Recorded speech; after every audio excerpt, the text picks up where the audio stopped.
What is up, everybody? Very excited for another episode here and for you guys to hear the conversation that I was able to have with Courtney, somebody that definitely exudes a lot of positivity and great energy, but also kind of shows her journey from a young age of not really having a set plan of where she necessarily wanted to go in a sense with her sports journey, and then it just kind of coming to her at a more natural level. And so it's cool to see her journey to the women's professional soccer league, the NWSL, and it's a great experience for her, and also a great opportunity to just see the power that sports has on somebody and the positivity that it can have on their life, and how you can speak so highly of something and still be so passionate in something and be a great person and understand that there is sacrifice, there is a lot of give there, but in the end you can completely reach your goals. So exciting episode for you guys to listen to. Remember, please subscribe wherever you get your podcasts. Join us on YouTube, subscribe to the channel, and help us grow this thing. So without further ado, here's Courtney.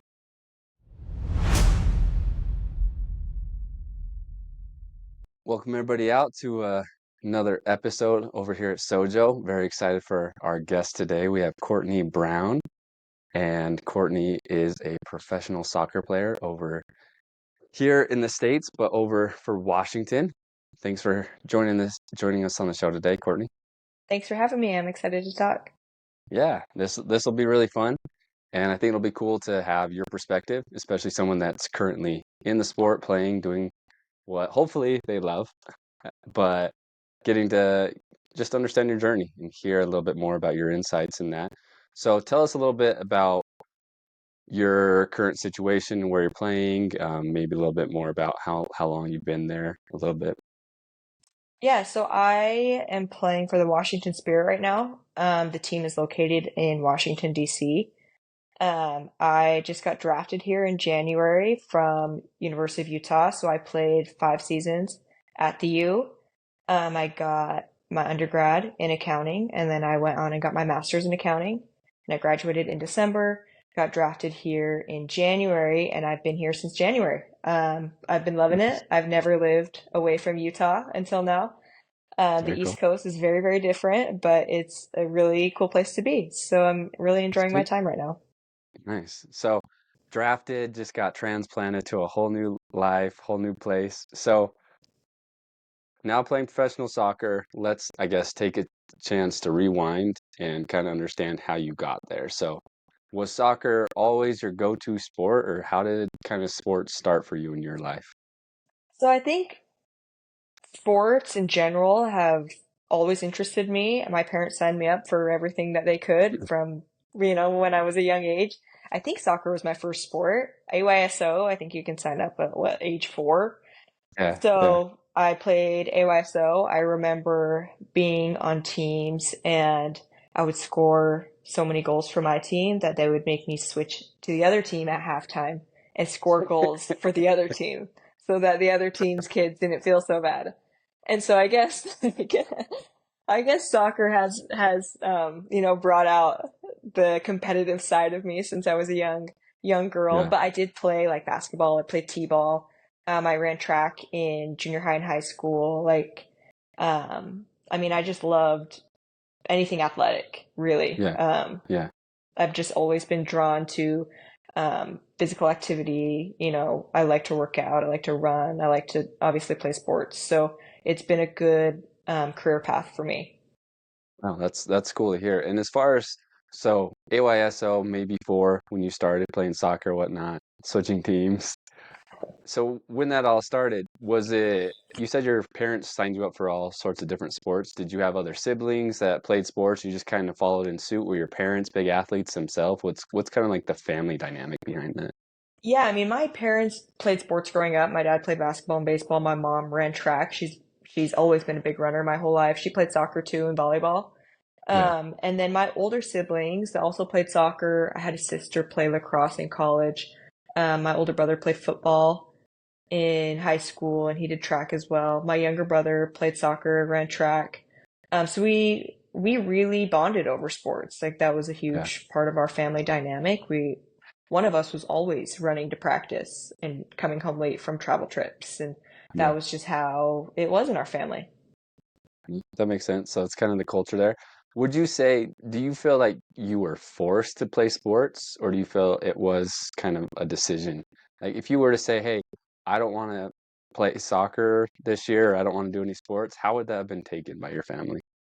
I think my parents would have been 100% supportive of whatever I wanted to do. Obviously, like when I'm 4 and they sign me up for soccer, I don't have a say in that, you know? But I think my parents did a great job of introducing me to a lot of different um, hobbies when I was young and seeing whatever I attached myself to and you know, gently um, prodding me towards whatever I was interested in. I think Yeah. if I hadn't chosen a sport, I think I would have put a lot of time and energy into something else, a different hobby, like, I don't know, something artsy or something musical or any other sort of hobby. My parents would Yeah. have totally helped me find whatever I wanted to do and been fully supportive of whatever that was. Gotcha. So it sounds like you have a good support system as far as that all comes, and your parents there, your family. So playing soccer at a young age, playing all these different sports, seeing your siblings play it, what was it at a young age that, I mean, like, or when did you decide soccer was the sport for you? Like, when did you find that buy-in that you were like, man, I love playing soccer? I think it kind of came early for me. I remember I was playing AYSO and my coach had a daughter that was on my AYSO team, and he was also the coach for a comp team in Utah. And his daughter also played for his comp team. And he saw me at AYSO and he invited me to come try out for his comp team. I was probably in first or second grade. And so my parents took me to comp tryouts and I made the team. And that was really what introduced me to the world of comp soccer and Yeah, what that entails. Like that was the opening to this wild journey that I've been on ever since. yeah, Um, and looking back, like I feel like that was really a defining moment in my career. Like that was the moment where I was like, oh, I'm on a comp soccer team. And I had a really awesome coach. I had a really fun team, a fun group of girls that also made me love soccer. I love to be at practice. I love to be around the people. And of course, I love the sport. And that really just helped me grow my love for the game. yeah. So let's reverse and dive into that when you talk about the world of comp soccer for those that might not have any insight into it. Maybe they've only done football their whole life or whatnot, but let's get into like what was it, the world of comp soccer? What was it like? How was the practice, the travel, all of that? Yeah, so I mean, there are obviously varying levels of comp soccer like there are in other sports.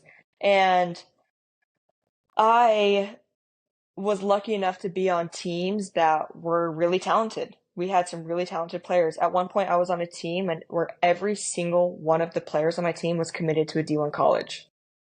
Every single one of us.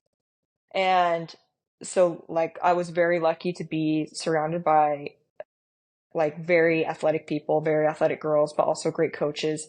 The comp soccer world can get kind of crazy, especially when you get into like those higher levels where it is obviously the kid's life, but it also becomes their parents' life.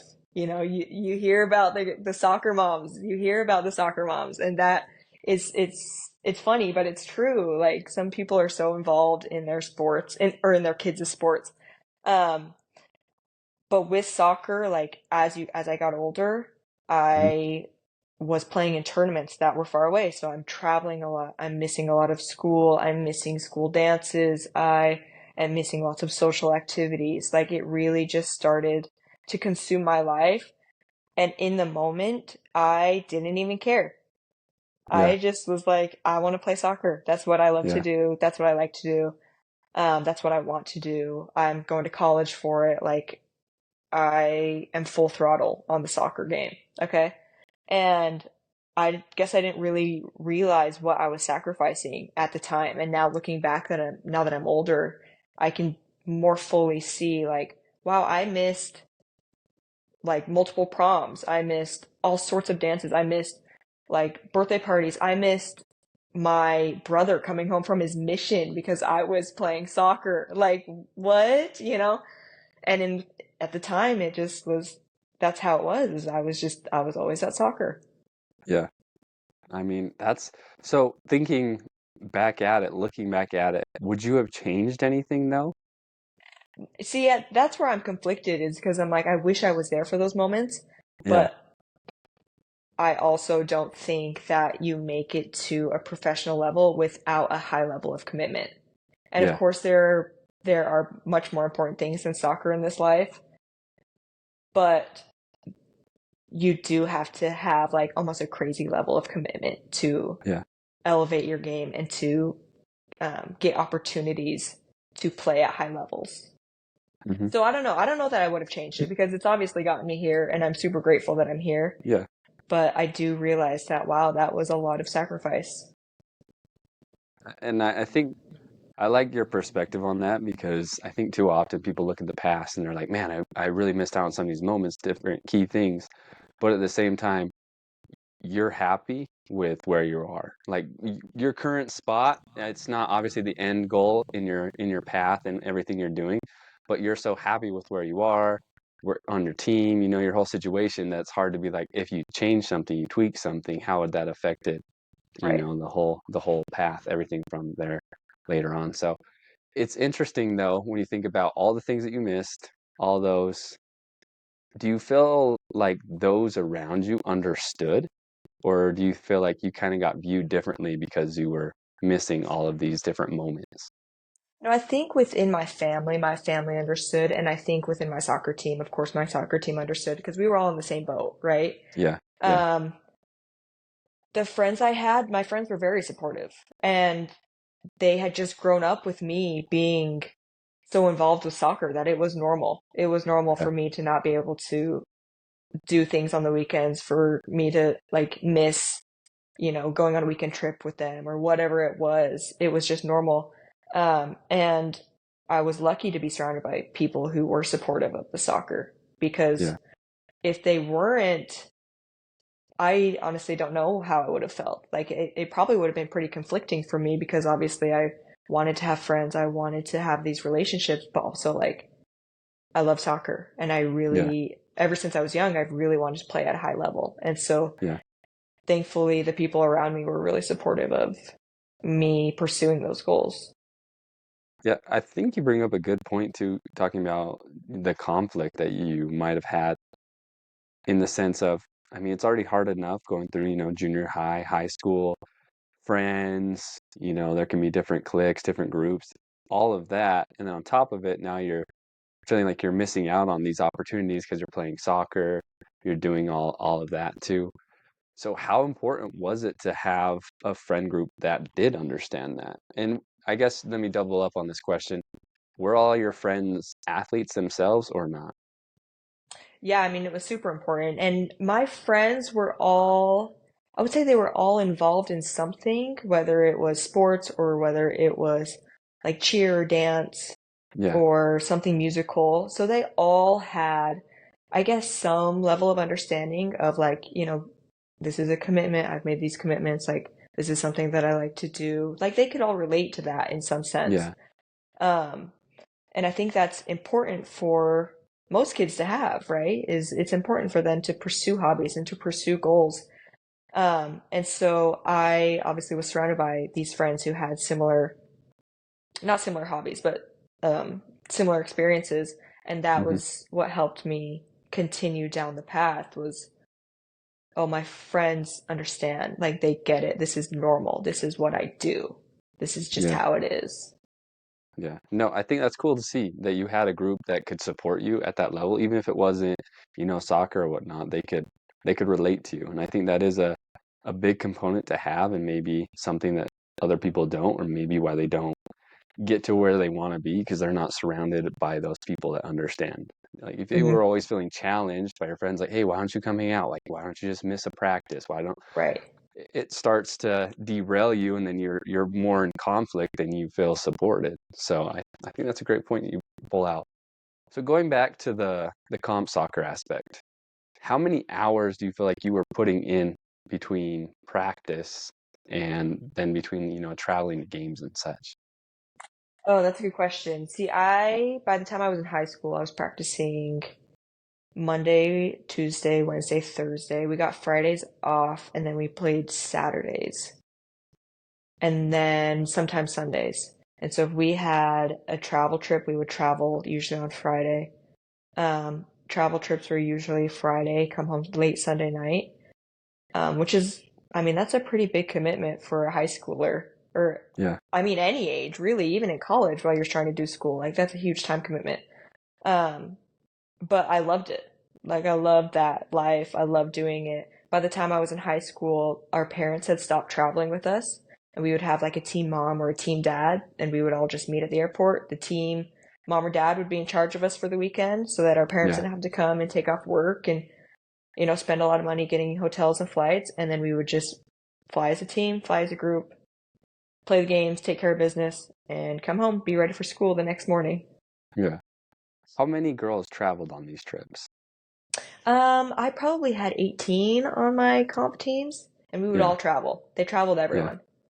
That wasn't how it was in college, but in yeah. comp, they did travel everyone. So 18 girls going all over the place. You have a team mom Yeah, kind of chaperoning, helping you guys out, making sure, plus your coaches. So I mean, that's a big group. That's a decent sized group to. it And at is. what age did you start flying all over the place? I think when I started to, let's think. I think my first big trip was to Texas, to Frisco. That was probably like eighth grade. Eighth Okay, grade is okay. when I started to do that. Yeah, And then, I mean, we went to Florida. We went to California all the time. We went to Seattle all the time. The furthest I went, I think, was Florida for yeah, club. yeah. Yeah. Dang. So we're talking maybe 14. You have to now change your mindset. As a 14-year-old, you're doing things that I think college athletes struggle with to a point because you're having to deal with all your homework, but now you're also worrying about like whole travel. Like you're traveling to a different place that you don't know to play, to do soccer and everything, come back and then go through the whole school routine to repeat that concept. Mhm. So that's crazy at that age. Do you feel like looking back at it, do you feel like that's too much? Like comp soccer is like pushed at a young age too hard, or do you feel like it is just a component that has to be there? That's a good question, honestly. And I think it depends on the kid. Yeah, I think for me, it was not too much. I think I yeah, enjoyed it quite a bit. I loved it. I loved every second of it. Like my team was so much fun. And so to yeah, go on travel trips with no parents, with 17 of your best friends, like that's yeah, fun, you know? yeah, And you get to play soccer too. Like that's uh, the ideal life. yeah, I do think that if like your kid's not that invested into it, then yeah, it's too much. It's too yeah, much. Um, Obviously, like me and my teammates, we were going on to play in college, and so yeah. we had to get used to that schedule. We had to at least experience it a little bit so that we could be prepared for the college game.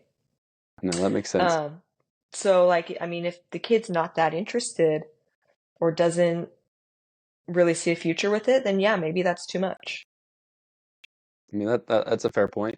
And I ask because I reflect back, hearing everybody's different practice schedules, I think is super interesting because there's not many football athletes that I know that they're putting in that many hours that you were at that young of an age. Most of them are just playing rec, maybe some type of comp football, depending on your state. California, you can play year round. Texas, you can play year round. Like that's not something you can do in Utah and some of those colder states. So they're not having as many hours put in the week. I mean, maybe you're at 10, 2 hours a day, 5 days a week, and then they're Hmm. playing games, and that's kind of it. Soccer, you're traveling. Basketball is similar. They have travel. Baseball similar. They have travel. Talking to somebody about gymnastics, and she was putting in 40 hours a week, at an incredibly young age. And so it's just interesting to see and look at the different structure that's kind of put on athletes as youth and how they handle it and go through it. But to your point, you're on a team with all future collegiate athletes. At what age did the recruiting start for you? Yeah, the recruiting in the women's soccer has changed a lot, even since I've been in college.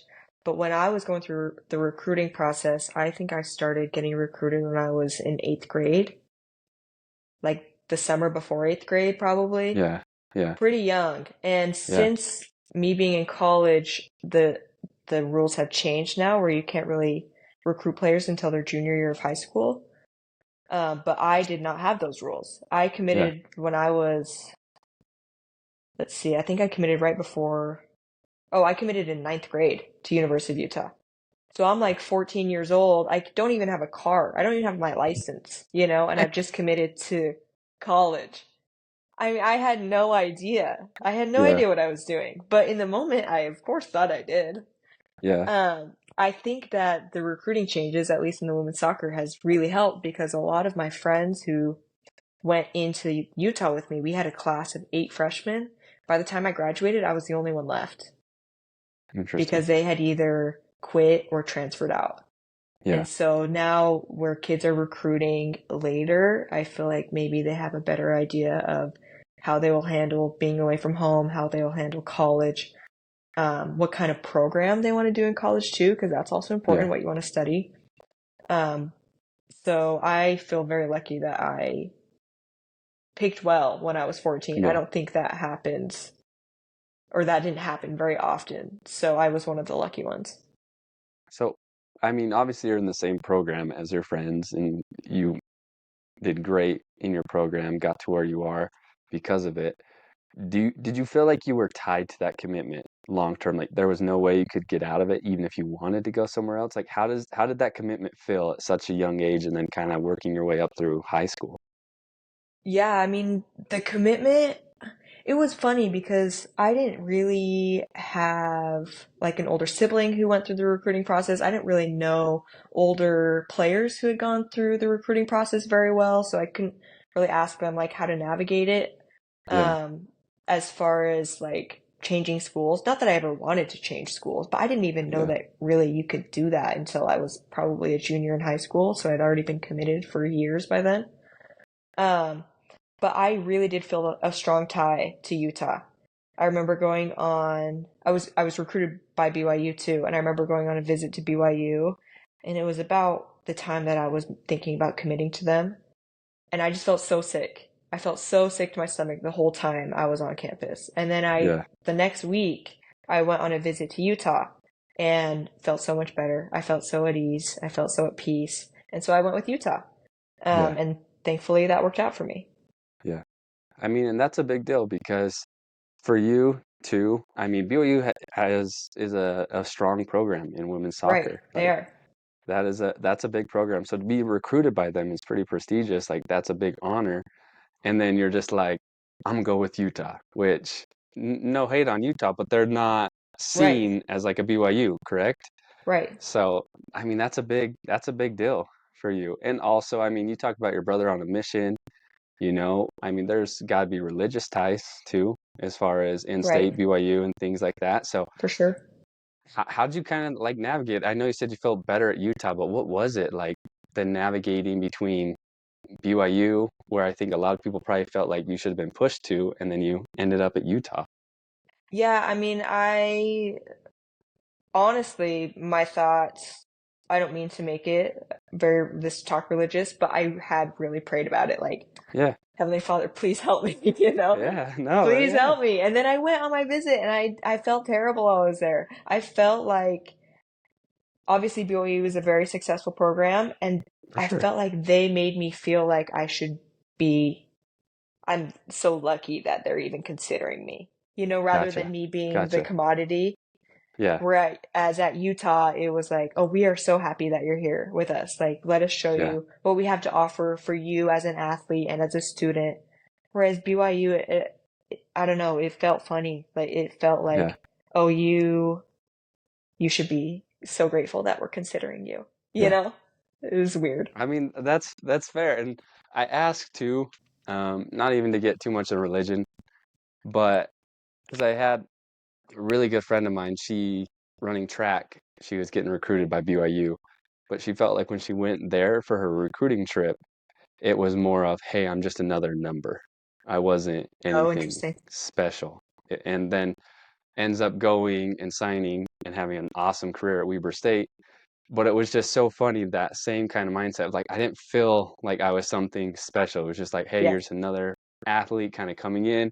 And she didn't want to get lost in that. Like again, great track program, a national track program, turning out great athletes. And she went with a smaller program that didn't have nearly the accolades or the success, but able to have a phenomenal career. And it Yeah. just was the better fit for her. Yeah. I So, mean, go where you feel like it's the best fit for you. and I like that you brought up the change too in recruiting for women's soccer because to your point, at such a young age, I think that's so hard to have all that pressure on you and you're just like, yeah, like I have a school. But at least in football, a lot of those offers aren't actually, you can't even commit to it fully. Like you can say, hey, I want to go there, but it's not, it doesn't mean anything until your senior year. Yeah. So you can have these offers out there on the table. I don't think people understand that is there's these offers that are out there on the table, but you can't actually commit to that school. You can't sign with that school until your senior year. Like it doesn't mean anything. So they could pull or revoke that offer, which is crazy. So that's how it is in women's soccer too. All the commitment Okay. is a verbal Yep, yep. agreement. Like Yeah, they've talked to you about what sort of scholarship you'll be on, and you're like, yeah, okay, that sounds good to me. I'll come play soccer for you. But you don't sign yeah, anything until National Signing Day your senior yep. year. So yeah, I mean, it's very similar to football. Any party can revoke whatever they had agreed upon. Yeah, which is a weird concept to me because it's like you recruited this kid at such a young age, and then imagine your junior year, that offer just being pulled out from under you. I It's just know. gone. Like Yeah. that's such a hard thing to swallow. But then to your point, like you didn't have anyone to walk you through the process, which I think is kind of just a lack of education, especially for athletes. There should be something to help along that way a little bit more as far as your recruiting to understand the process. Like, hey, you can verbally commit, but just as they can pull the offer, like you can rescind it. Like you can go Right. somewhere else, you can explore other schools. And I think that's something that isn't expressed enough, especially in a sport that's maybe not nearly as mainstream or getting all the publicity that some of the other sports get. Like it needs to get that same attention. To your point, like you didn't have anyone to show you Right. the ways to go or what you wanted to do or anything like that. So, I mean, that's hard. But getting recruited at such a young age, I mean, that's exciting. That's cool. And it's so it sounds like it tied in perfectly when you started your comp soccer. So was comp soccer really the catalyst that got you out there to be seen by recruits then? Yeah, I mean, totally. I started soccer when I was comp soccer when I was first or second grade, I think I said. And like as I progressed as an athlete and I started going, like my team started going to more prestigious tournaments. We would go to there's lots of prestigious tournaments in California. We would go to lots of California and play in front of lots of college coaches. Like I remember playing in games and the whole sideline um, would be filled with college coaches watching us. Yeah. So obviously that's a lot of pressure. Hmm. Um, but for me, I felt like I had committed so young, like pretty early on in the recruiting process, so I didn't have the pressure because I already knew I was going to Utah. But like I Yeah. saw the toll that it took on my teammates. Yeah. Like they would psych themselves out when college coaches were there to watch them. Um, but yeah, I mean, college or comp soccer for sure set me up for the college scene. Like playing in those higher level games, playing in those more, big tournaments for sure got me exposed, for sure got me a college scholarship. Yeah. And would you say, because I think that's the other thing when you think about soccer, you're playing high school soccer and you win a state title or something like, yeah, but then you're still playing comp soccer outside of that, right?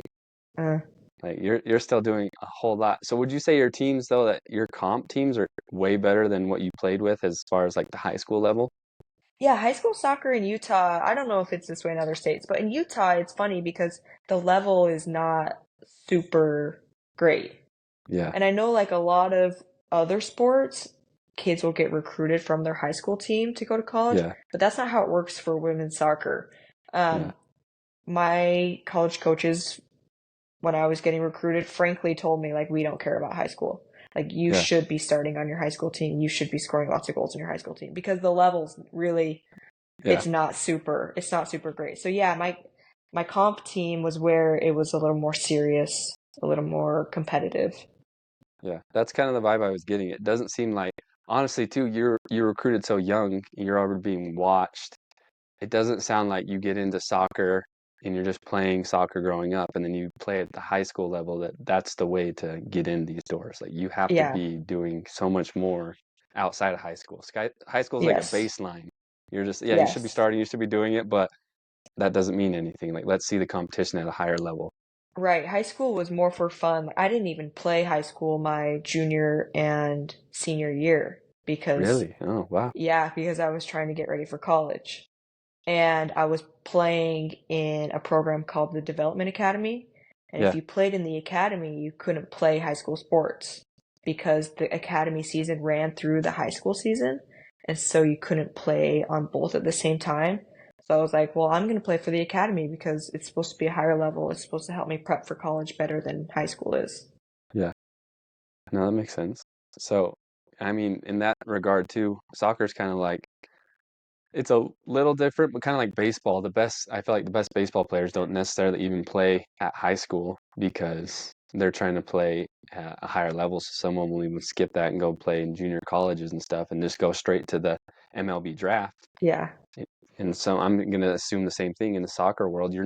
Some of the top players aren't even playing in college. They're just getting picked up by professional teams or playing overseas. And It's starting to turn that way now. Yeah. Yeah. Like some U18 players are turning pro, yeah, whether it's here or in the States. That's starting to become much more popular. We have a 17-year-old on my team, so that is becoming more of a thing. yeah. Wow, that's crazy. I mean, at 17, I know that's huge in the guys, but to even see it in the girls soccer, really transitioning to that point. I mean, that's cool too. It just shows you the game is being elevated and it's growing there. So I mean, that's cool. So comp soccer, playing all the way up. I would have thought, playing your senior years, you would have had state titles maybe you would have played, but it's not the case. That's so funny to think. So then you go to the University of Utah. What was it like going from comp soccer to college soccer? Yeah, the transition's really different because now obviously you're living away from home. Mm, You're doing something new for school. The whole structure of your life just changes. Um, so that was what every freshman has to navigate. That's pretty difficult, honestly. That whole change of scenery. Um, the level of play too is incredibly elevated in college from the club standpoint. So you have to get used to the speed of play and the physicality of the college game now. yeah. And I remember my first, one of my hardest transitions was lifting weights. I had never lifted weights all That's what I through was gonna youth ask you soccer. because No, never. comp soccer probably didn't have like a comp gym that you guys had your No. lifting sessions with or anything like that. Like I would imagine maybe the high school would have been the only place you would have done that, and you didn't do that junior and senior Uh-uh. year. So No. dang, No, I didn't, I never lifted. And so that started day one, freshman year, was we're lifting weights multiple times a week. So that was yeah, quite the curveball for me. But now, like, it's so necessary. It's so necessary to lift weights, to have resistance training, and to mm-hmm. be healthy. And it's like wild to think back that there was a point of my career where I didn't lift weights. That's crazy to me. Yeah. No, I agree. When I look back at it and just playing younger sports and whatever it was, it's like, man, I really wasn't doing any of this. Hmm. Like, I mean, I still started it, I guess high school, ninth grade would have been when I kind of started doing some of that. And we're obviously doing a lot more in football than you would have done in soccer and some of those things. But yeah, looking back at it, I guess if you could have helped younger you in some type of weight training, what would it have been? I think I would have told myself to maybe start, like, I don't know if getting a personal trainer would be the right route, but like doing something, maybe starting my junior or senior year of high school. Because when you're young, your body's like a rubber band, like Yep. kids don't necessarily need to be deadlifting once a week, you know? Um, but when you get older and as your body matures, you do need some resistance training. And I think the transition into college would have been a little bit easier for me if I had started like junior or senior year, just getting at least some experience under my belt, building some muscle to get ready for the college level. That makes a lot of sense. And especially playing comp soccer, I don't know what you would have done. To your point, maybe a Right, yeah. personal trainer. I never even thought Um, about it when I was at the comp level. Like yeah, never, that was so foreign to me yeah. until college. No, and it's cool to see. And I think for anyone that's young, I think an easy thing to start out with is anything like resistance bands because it's something you can have at your house. Yeah, It exactly. teaches you a process. And I think it is good to have a base, to your point, going into, real heavy lifting, starting to use plates and different things. Just having any type of base is always going to be better than nothing. It doesn't mean Yeah. so. No, I get that. Well, and So like so many freshmen would come in and they would get injured their freshman season. That's super common. And it's because the load of training and games and weightlifting is really hard on their body. It's almost like a shock to yeah, their body, and they can't physically keep up because they're not yeah, ready. Luckily, I don't know how, but I squeaked through the cracks and stayed healthy my freshman season. But like a lot of girls go through injuries their freshman year because their body's not ready. yeah. I mean, that's a great point you bring up because even you said comp soccer is good. I mean, you're playing on a team with a bunch of future collegiate athletes, but then it's still elevating you to a higher level, and now you're lifting at a collegiate level from zero. So you now raise this level and then this from nothing and shove it Right, all together in one right. thing. I mean, that's a lot. That It's a lot. 100%, that is a lot. It feels like if that is the case, though, you'd love for a college to help out with that earlier on, especially for your point, you're going to Utah, you were going in a developmental league doing that. Like if they could have given you something in early stages to help you prepare for that, to build up to that. Right. Like if they were allowed to, that would, I think, benefit many, many Yeah. athletes. No, they're definitely, that's a good point. That's definitely something to think on. And because I think you're probably there with a lot of, I'd say just in general, a lot of other sports that don't require maybe crazy lifting that's not at the high school aren't going to get that experience. I mean, Right. tennis player probably isn't going to be doing any type of lifting, golfers, but there's a whole lot of benefits and there can be specific movements for your sport to help with endurance, to Yes. help with plasticity, like so many different things. So crazy. That's a good point. So freshman year, don't get injured, you're transitioning to college, the level of play, everything like that, living in a new dorm. So at this point, you're also starting schooling, going into accounting, um, doing all of that. So did you experience something different as far as your love of the game? I know you talked about athletes, you got different teammates that either transferred or just gave up. Did anything change for you in college? Yeah, I think my love for it intensified in college. So my freshman year, I had a really awesome group of senior girls, and I really felt like some of them kind of took me under their wing. And at the end of the season, so women's soccer season runs from August until the national championship is the first week of December. And then the following January is the draft to go into the league. Yep. And so we had finished the season, and some of the seniors that I really looked up to had entered the draft.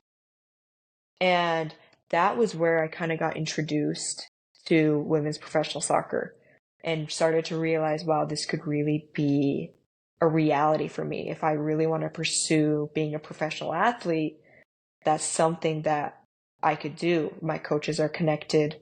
I'm playing at a big Pac-12 school. The Pac-12 is one of the best conferences, or it was before it's not a conference anymore. It was one of the best conferences for women's soccer. Like I could really, have this goal and make it a reality. And so some of my teammates entered the draft, and that was what showed me the kind of the path to get to the pros.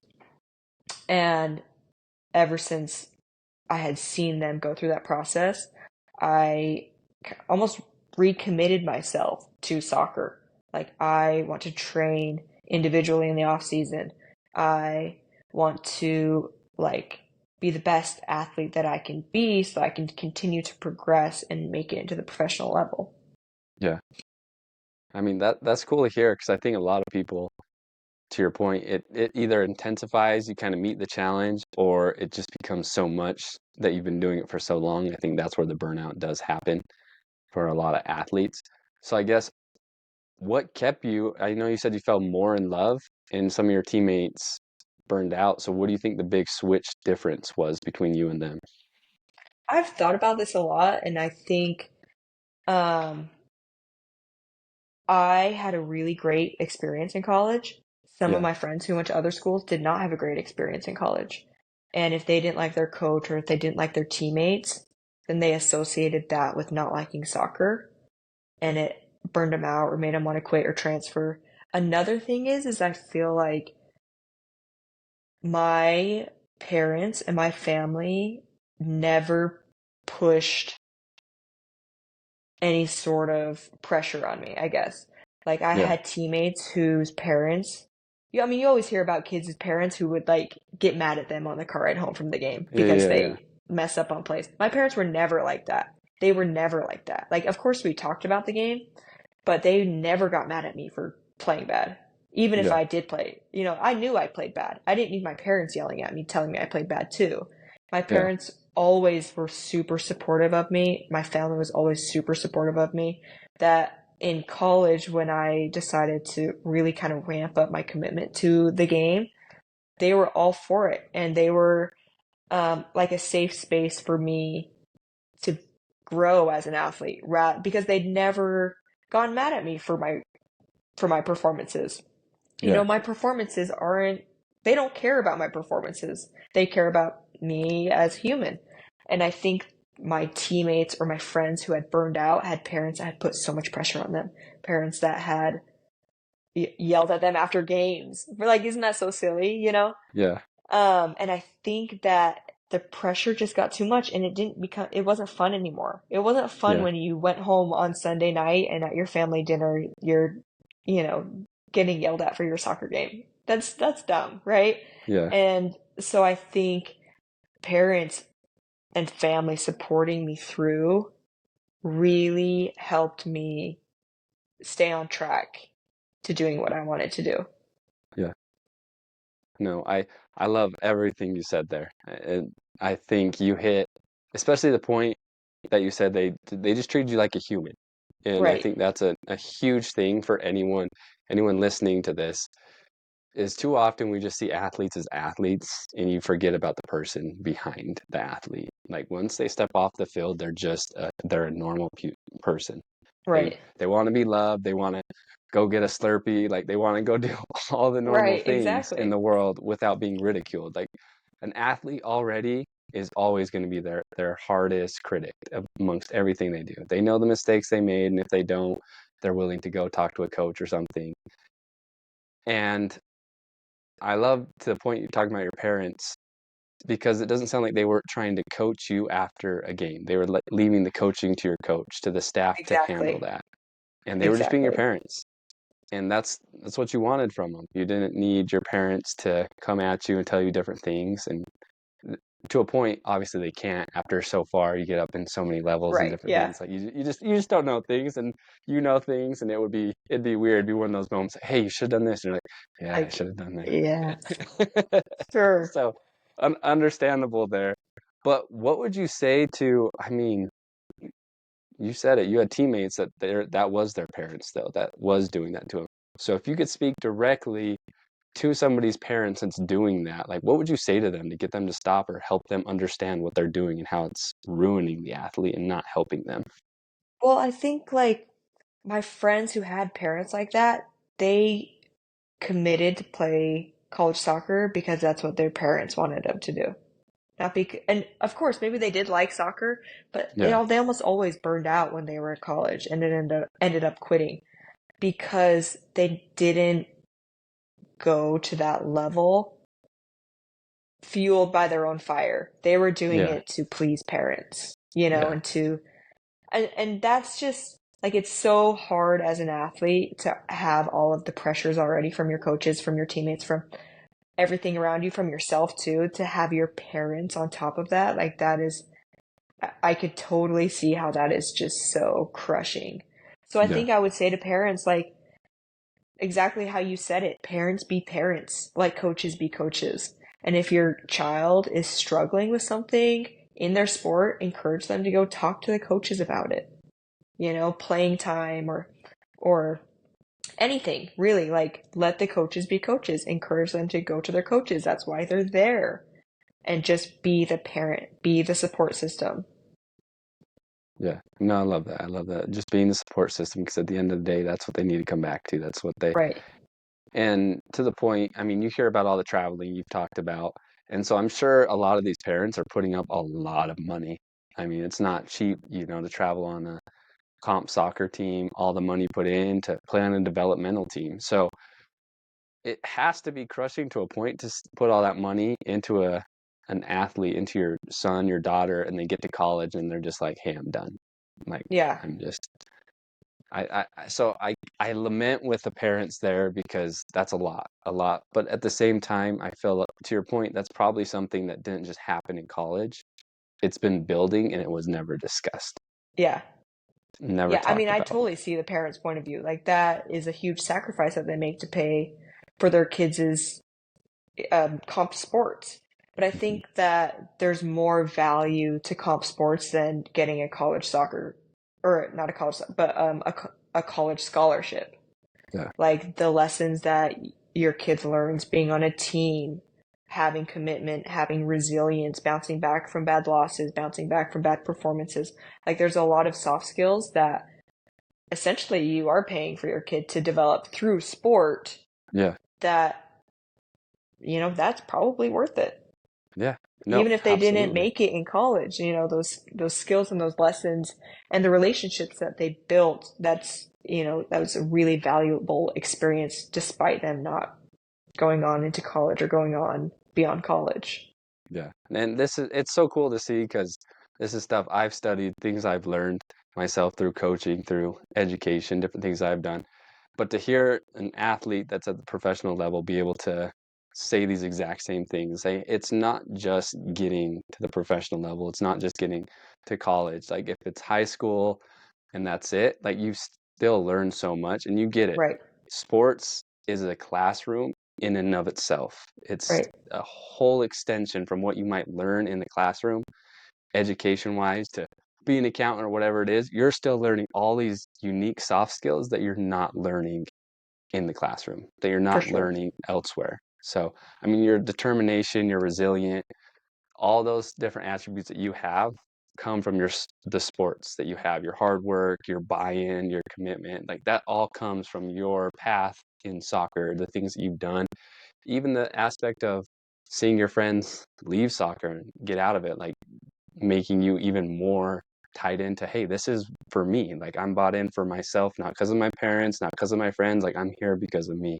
So Hmm. shows that accountability in yourself. So I love it. I love hearing that, and you guys can, everyone listening can see that this is what we're talking about. Like sports, this whole journey that we're on is why we say don't quit, don't give up on it, because it can give you so much more than just a chance to play in college, or Right. your goal of being in the NFL or whatever, NBA, National Women's Soccer League, like whatever it is. There's way more you can learn than just on the field aspects, all the other things that come in it with the practices and whatnot.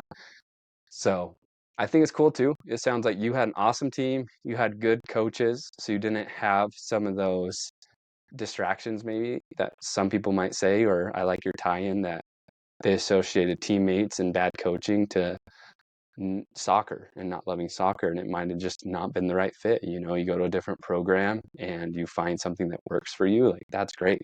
Like I think sometimes the transfer portal is looked through evil eyes, and I definitely can see that. being Hmm. a coach and being on the backside of that in a university. But at the same time, if you need to get somewhere else because it doesn't fit for you and you find your love for the game or whatever you're doing again, it makes perfect sense. And I think that I should be agree. something that athletes have access to. I agree. So back to college, playing freshman year, don't get injured. You start to see some of these seniors go through the draft, go through the process. You're now playing through your soccer years up there at the university. Was there any real struggles or things that were hard for you going through that? I mean, with soccer, it was just like you loved it so much, it was easy. You just went out, practiced, played all the way to the draft, or was there anything that kind of stopped you, held you back, made it hard for you? Yeah, I mean, there's challenges, ups and downs, no matter what you do, I think, on the way. We had a big coaching change my junior year, and Yeah. so our head coach had gotten let go, and we got a brand new head coach that I had never met. Um, and so obviously playing through a coaching change is difficult for on an individual level, but also on a team level. Getting to know a new system, getting to know a new person as your coach, building that relationship of trust. Um, that it's difficult. It's more difficult than what I think people realize is like you've come into a program committed to the old coach, Mhm. Yeah. and then all of a sudden everything up and change, and a new guy comes in, and it's like, oh crap, what if this new guy doesn't like me? You know, it's risky, or it feels risky, it feels scary. Um, Luckily, we had a great new hire, and he was awesome with us. He's still there, but that was pretty difficult for my team during my college years. Going through that. I mean, yeah, to your point, you do commit to a staff and a certain coach. So to Right? experience something different like that, that's a curveball. I mean, and I think that does make some people want to jump ship automatically. Like this It isn't does. what I wanted, I'm out. And so to your point too, you rode that out. I mean, that takes a lot too. But how did you, I guess, because you do have a new coach and you do have they want to instill different things, different drills, different practice regimen, all that. So how did you kind of work through that? What was it that helped you? What habits did you develop in the past that helped you work through that? I had some really fun teammates that I became really close with, and I think leaning on them helped me a lot because I already loved soccer. I loved my teammates, and now the big question mark was, am I going to love my coach too? Um, Thankfully, like I did end up loving my coach, and I think um, I'm shy by nature, and so I really had to push out of my comfort zone to get to know him because I do Yeah, not like to meet new people. I really hate it. And yeah, so forcing myself to push out of my comfort zone and get to know him, put some trust in him, yeah, really helped me adjust to him quicker than what I think I organically would have if I didn't push myself out of my comfort zone to go meet with him, to talk soccer with him, talk tactics with him, just get to know him as a coach and as a person so that I felt comfortable playing in front of him. yeah. No, I think it's always funny too when you hear that from, I think there's more athletes than people will associate with the word, an introvert than people think. I think a lot of people think athletes are brash and they're loud and rambunctious and whatnot, but there's a Hmm. lot of athletes that are introverts, and For it sure. can be hard. It can be a challenge, to your point, to speak up and say what you want to say and be a leader in a team. I mean, how'd you manage that too? I mean, you were at Utah for 4 seasons or 5 seasons? 5. 5 seasons. So you had that additional year playing there. Was that because of COVID or Yeah, it was a COVID okay? year. So you got the COVID year, so you had your fifth year. So being a fifth year senior, were you looked at as one of the leaders on the team then? Yeah, so I had kind of a unique leadership experience at Utah because my freshman year, obviously we had senior captains, and then so there are 11 players on the soccer field Yeah. at a time, and 9 of our 11 starters graduated. And so me and a sophomore the next season were the only returning starters on the team. And so I'm going to my sophomore year. I'm one of 2 returning starters, and all of our senior leadership had graduated. Yeah.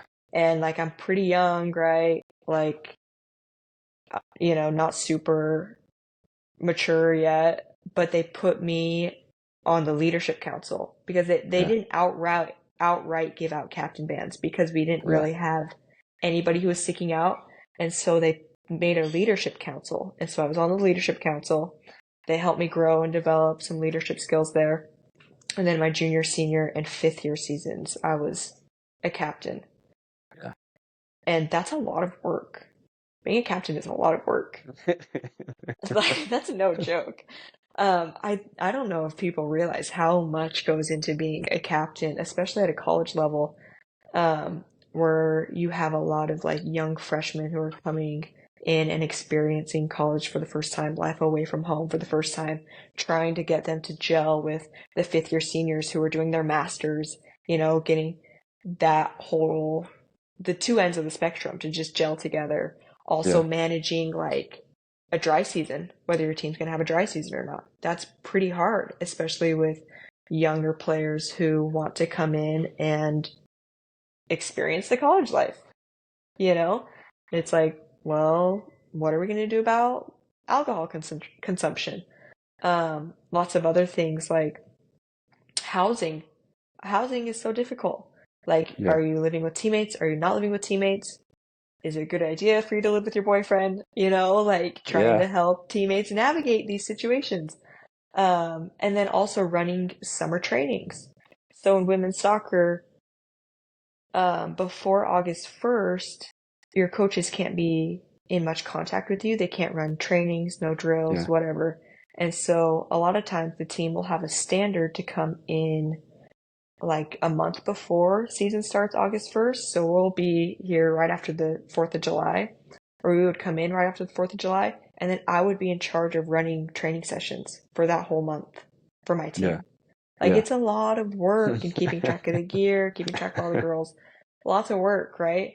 Yeah. But I think it taught me a ton of lessons about responsibility and about valuing lots of different types of personalities, Hmm. seeing what types of personalities bring things to the table, what they bring to the table, um, how to get people to connect.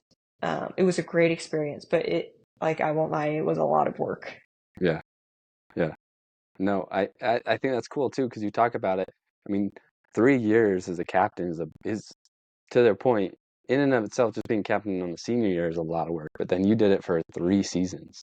Like that's a lot on your shoulders, running practices during NCAA dead periods and whatnot, handling all the girls. But then think about this: if you didn't go to professional soccer, you started career being an accountant, using your degree, whatever you wanted. Do you feel like all those experiences that you just talked about being captain would just give you a leg up as far as working in a professional setting?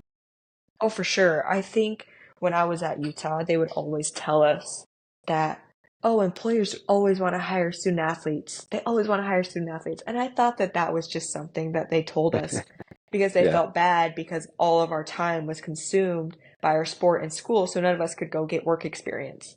So yeah, they were just like blowing smoke, trying to make us feel better about our yeah, abysmal resumes. yeah, Um, But no, now that I've been in the pros, even more people have said that to me is like yeah. student athletes and captains especially develop a lot of soft skills that are essential in the workplace that really are needed. And I guess, I don't know for sure, but I guess not many people have is from Hmm. what people have described the experience to me. So yeah, I think there are many skills that Yeah, can translate into a professional workspace outside of sport.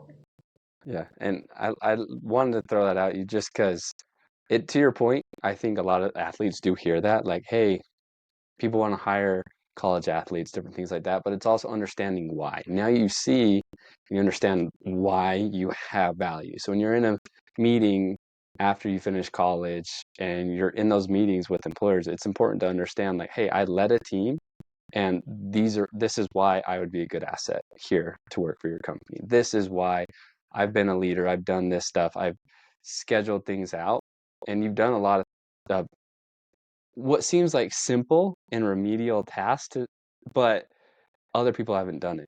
And I think the other thing is it makes you a competent worker, which is something that you don't see in the workforce from others that might come in, is they just don't have the competent skills to go out, be ambitious, be a self-starter, because that's all you know. That's Yeah, you're like, I show up and I just sit here and do nothing, or no, you're like, I'm showing up, I got to be doing something. Like, what can I do? How can I help out? Like, it's been built into you because of sport, right. because being a leader. So no, it's great.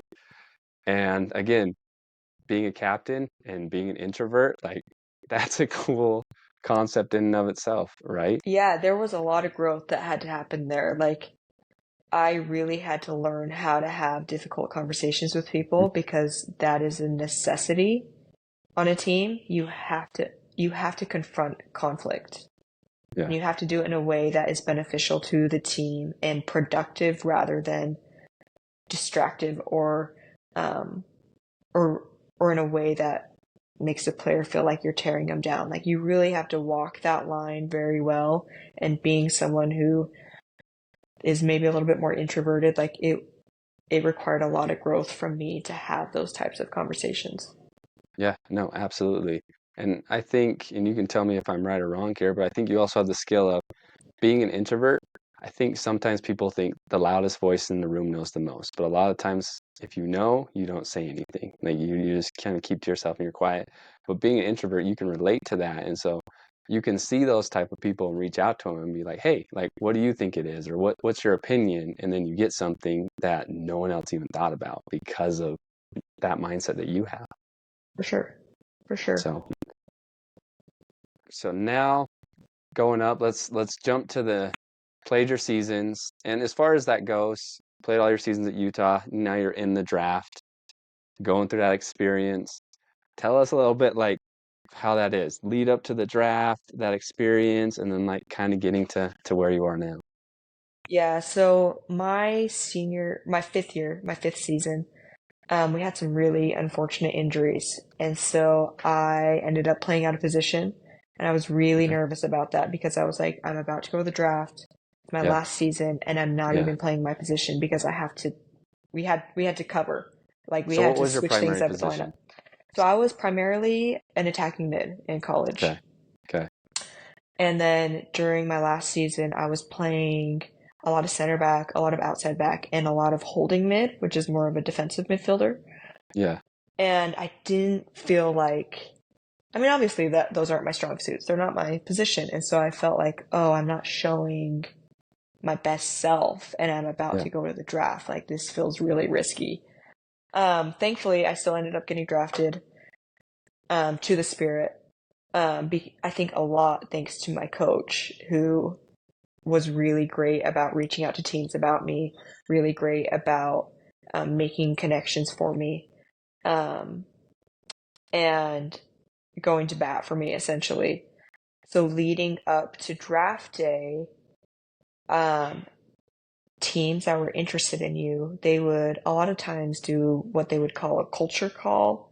So they would call you and try to get to know you to see if you would culturally be a good fit for their team because they were considering drafting you. So I Yeah. culture called with a couple of teams. Some teams had reached out to my college coach about me, asking for film, asking for some of my data. Um, and Spirit was one of the teams that I had talked with on Zoom before the draft, and I was really excited about him. I was really excited about him because Spirit has, first off, like a really awesome owner who pumps a lot of money into the club so that we can get what we need as athletes. And she has this awesome vision about elevating women's sports. Yeah. So I guess, oh, they shared a stat with us in a meeting a couple weeks ago. I think it was 9% of athlete data is Yeah. from male athletes. Or sorry, from female athletes. The rest are from male athletes. And so this owner's vision, her name's Michelle. Michelle's vision is to get more data on female athletes so that you know how best to care for female athletes rather than treating them as little men, right? Like there are very distinct differences between males and females, and that's a great thing. That's, Yeah. that's how it's supposed to be. That's a great thing. And the problem is where we start treating women like little men. Like our Yeah. bodies are very, very different. And so she has put a lot of money and resources into developing research on female athletes to support them best as females. And so I was really excited about that. And thankfully, Spirit, I guess I passed the culture call because they ended up drafting me. So everything worked out. It's been great so far. Well, that's awesome. That's awesome. So how was, because I don't know how. I think outside of, to your point, and it's dumb that male sports dominate this aspect, but how was draft night for you? Like what's the feel? Like were you just sitting at your home? Was it like a 2 day process, 1 day? Like how was that? Yeah, so the draft was one night, and I was just watching at home with my parents and my brother and my husband. And like I was feeling super, super nervous, super, super nervous. When my name finally got called, like it was almost like an out of body experience. Like Yeah. I almost didn't even know what to do. Did I you have couldn't an believe it was inkling? happening. Like, did you have any idea that you might get picked, or was it you're just like, please, Yeah, like, the cat was kind of out of the bag. I knew I was getting drafted, but I didn't know to where and when mm, I was getting drafted. yeah, So my coach had kept that a secret, but he had talked, I guess coaches had slipped to him that they were going to draft me, but yeah, he didn't tell me where it was because he wanted it to be a surprise and when yeah, it was going to happen. So yeah, I knew I was getting picked. I just didn't know where. yeah. And being drafted into this league, you have to report a week later. And so, yeah, so it's like it's your draft night, and I'm going to wherever the team is within Yeah, a week. So it's a pretty short turnaround. And yeah, so I was kind of anxious about that because obviously I have to move out of my apartment, um, packing things up, getting ready. I just didn't, I knew I was leaving. I just didn't know yeah. where I was going. No, So that was that nerve makes sense. wracking. That was nerve Yeah, wracking. But then when I finally got drafted, like, I mean, it was just the best, craziest thing ever. Like, you've thought about that moment for so long. My mom was yeah. crying. My dad was cheering. It was sweet. It was a sweet moment. No, that's so cool. That's so cool. What I've always wanted to ask this aspect though. How did you feel knowing that you had zero say in where you were going? Yeah. See, that's a big point of controversy right now within the league. It is weird. It is weird that you don't have a say in where you're going. Because in other parts of the world, pretty much every other soccer league in the world, you get an agent and then you can Mhm. kind of pick from the teams on who you want to communicate with and hopefully find a contract. In the States is the only place where they have a draft for women's soccer. Um, it was stressful. It was for sure Yeah, stressful because I yeah. had no idea where I was going to be in a week. Um, and I feel like I'm one of the lucky ones who lucked out with a team that they really wanted to go to. No, that's cool that you did get to go somewhere you wanted. But to your point, I mean, totally different side of the United States over there on the East Coast from where you Yeah, are. Familiarity, family, like all that just gone, uprooted, and you're to a new place. And I know there's comedians that have said skits on the same topic, like you graduate from Harvard or Princeton, you're the top of their class, and they're like, all right, you're going to like Tulsa, Oklahoma to work in this law firm. Like that doesn't yeah, happen. You get to graduate and you get I to know. choose where you get to go, and you Right. didn't. Like you're at the top of your level, top of your game, did all this, and then it's just like you're going here. Uh-huh. But at the same time, you're so excited for it. You're so It's just excited. Yeah. I no, know I it's mean it's a two-edged sword for sure. no, that's cool. That's cool. And now you're over there with Washington. Sounds like you have an incredible organization over there. I'm really happy to hear that you have an organization that's empowering everything that you're all about. You know, everything that you ladies are playing for, what you want in the future. You have an organization that's behind your back. And it's not just in words too. It sounds like financially they're investing a lot in all of you. Yeah. So that's No, awesome to it's a hear. cool spot. Cool That's spot to be awesome. in. So now playing professionally, I'm sure, another tier up, another level. How was it to, because it's not just getting drafted, you still have to make the team, right? You're not Yes. just signed. It's not like you're a first round pick and you're basically on the team no matter what, as long as you don't really mess up. Like you still had to go make the team, right? Yeah, so when you get drafted, that doesn't guarantee you a contract at all. Nobody gets a contract right off the bat. You still have to show up to preseason and you have to perform. And even if you go undrafted, but you get invited to preseason, you're in the same boat as the draftees. Like, Yeah, you still have to fight for a contract just the same as the draftees are. And so yeah, you go to preseason and, rosters are capped at 26. And so they already have, like X amount of players, then that leaves them with X amount of spots to give. And there are, 10 of us here who are uncontracted fighting for yeah, contracts. So it's a yeah, pretty stressful environment. Um, for sure, probably the most stressful period of my life, for sure. um, but I think I learned a ton about myself during that time and about the professional environment because, like, I wasn't under contract, nothing was guaranteed. You come from college where it's like you're kind of very established, you know everyone, you are like a very key role on the team into an environment where it's like, who is this girl? What's her name again? yeah, And it's very humbling. It's super humbling, but it's cool to see how you how I tried to dig myself out of that. And you just show up and you shut up and you work hard. yeah, And that's what worked out for me, thankfully. Um, but yeah, it was super difficult. It was incredibly difficult because yeah, I showed up for preseason and we went to California for a few weeks. Then we came back to Virginia for about a week, and then we went to Florida for a few weeks. And I didn't find out that they were going to offer me a contract until about halfway through the Florida trip. So I'd already been out here 5-ish weeks. No, yeah, no, probably 4-ish weeks. yeah, So 4 weeks of living away from my husband, living in a new state with nobody that I know, not even knowing if I was going to make the team or not. Like yeah, it was really, it really affected me, honestly. yeah, Um, But then as soon as I found out that they were going to be extending me a contract, like tons of weight just lifts off your shoulders and you're yeah, able to play more free. You feel more yourself. You feel more like a part of something. Um, and you feel like, okay, now I can settle down because I know that I'll be here for much longer than much longer than what I had planned for yeah, initially because I didn't know if I was going to be here or not.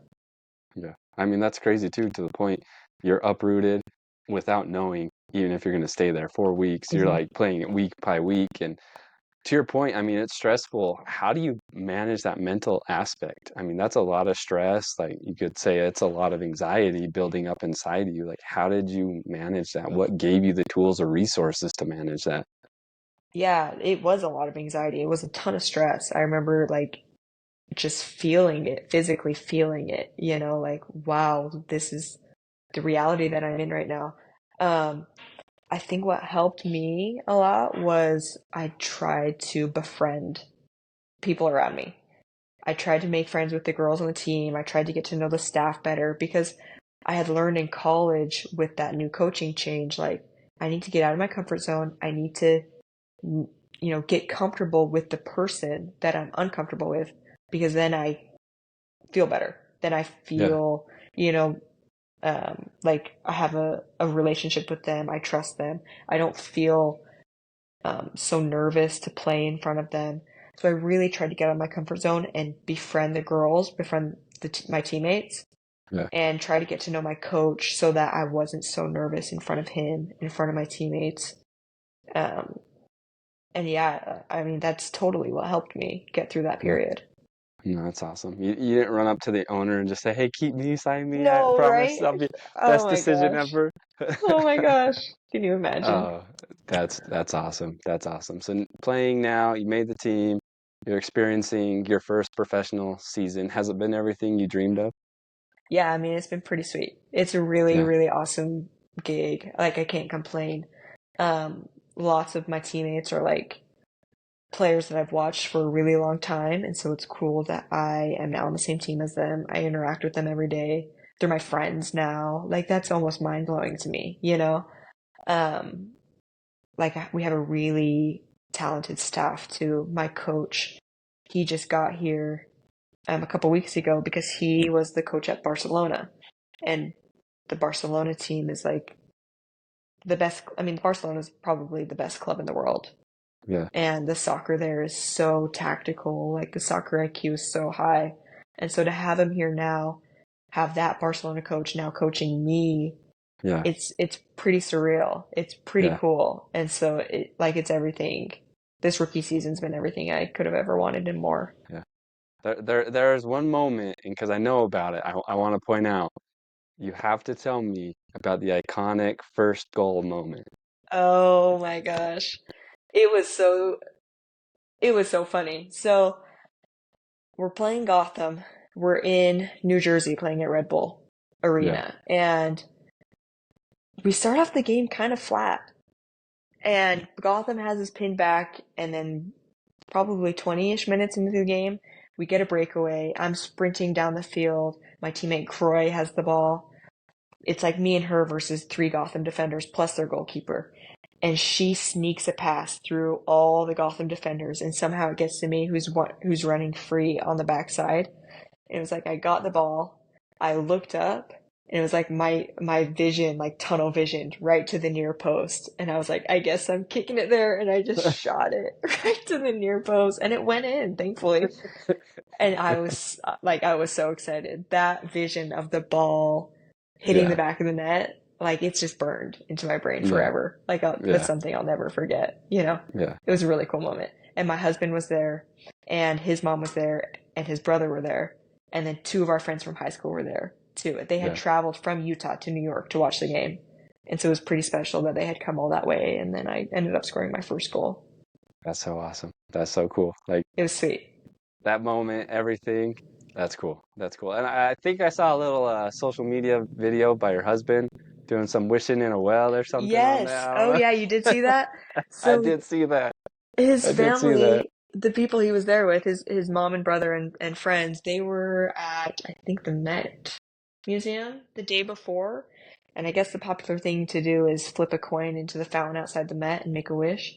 Yeah. And I have a rule with my family and with Camet that you do not talk to me about scoring goals and you do not talk to me about injuries because you jinx Respect. it. Respect. Okay? Yep. You do not talk about those things. Yep. Yep. And so Cameron, that's my husband's name, he had his coin and he flipped his coin into the pond and said that his wish was for me to score a goal. But he said, don't tell Courtney because she'll be mad at me that I spoke about it and jinxed her.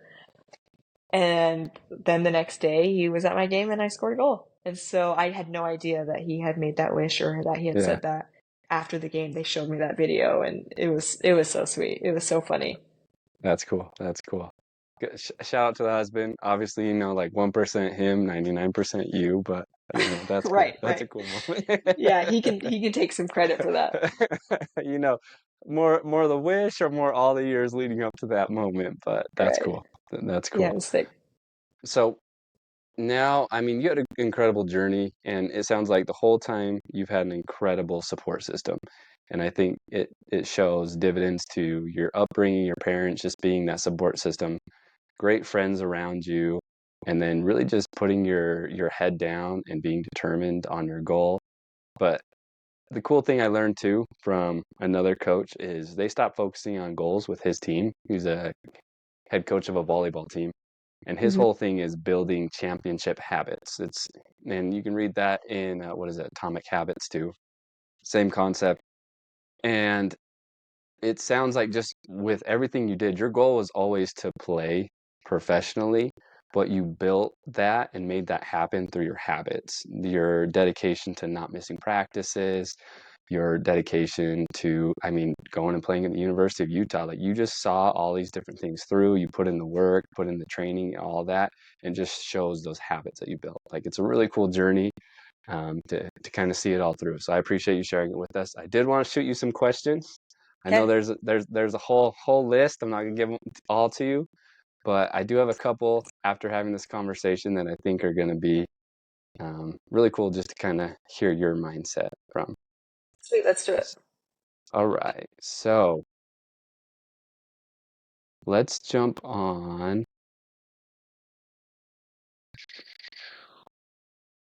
Okay, so as far as it goes with, you know, women's sports, and I think we talked a little bit about lifting and stuff, but what stigmas would you like to get away from for like women that are trying to like get into lifting, getting into lifting weights, training and stuff that it is beneficial? Like what stigmas would you like to break? That's a great, that is a really awesome question. And I think the biggest one for me is working out to get skinny. Like, get rid of that one. You work out Yeah, to take care of your body and to be healthy and to feel good. Like, there's so many benefits to working out, lifting weights included, but many, many ways you can work out. Like, doing it to be thin or to shape your body into a certain way shouldn't be like why you're doing it. It's so that you can be healthy. yeah, That is like the goal. It's how you feel, it's your health. It's not about how you look. yeah. No, I like that. I like that. And I like because you talked about it earlier with the owner of the team, like you guys aren't little men, you're your own, Mhm. you're women. It's the female soccer, and you're gonna play it differently. You're gonna train differently. The things that Yes, you for you all sure. need, it's all gonna be different and catered to you, and that shouldn't be seen as a hindrance, but it's also something that should be celebrated to that point.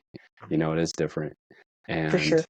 you're not little men. You're not getting, man shoulders or nothing No, like right? that. Like it Right. it No. doesn't it doesn't happen. And I think that is something that needs to be pointed out. It just when you break down the biology of it, it doesn't even make sense because women tend to build the lower half of their body more and men tend to build the upper half of their body. So if you're scared about building man shoulders and getting massive by like I know. you'd have to try so hard and that would be your Right. goal. Like it's not just gonna happen. So I Right. appreciate you saying that and talking about that and kind of the focus of why you're doing it. I like that's a good point. Okay. What I yeah, this is a good one. So when did you realize sport, or in this case, I guess soccer, was important? I think I realized that I loved it when I was young and that it was important to me when I was young. Probably when comp started to get really busy, I was probably sixth grade, fifth or sixth grade. And that's where I was like, okay, this is an important part of my life. This is something that I'm committing myself to for the time being. But then I think I started to realize that it's important, as in like, it's important for me because it's going to be my future job. Was my freshman year of college when I saw my teammates go through the Yeah, draft process. And I was like, wow, that could literally be my job. So I'm going to make this really important to me so that I can continue to work on it, continue to train on my own, motivate myself to do things in the off season, to, take care of my body, to do all these things that will help me as an athlete so that I can make this as a way that I provide for myself now. yeah. No, I love it. I love it. I think those are great points. How has sports, or I guess the sports community, supported you during tough times?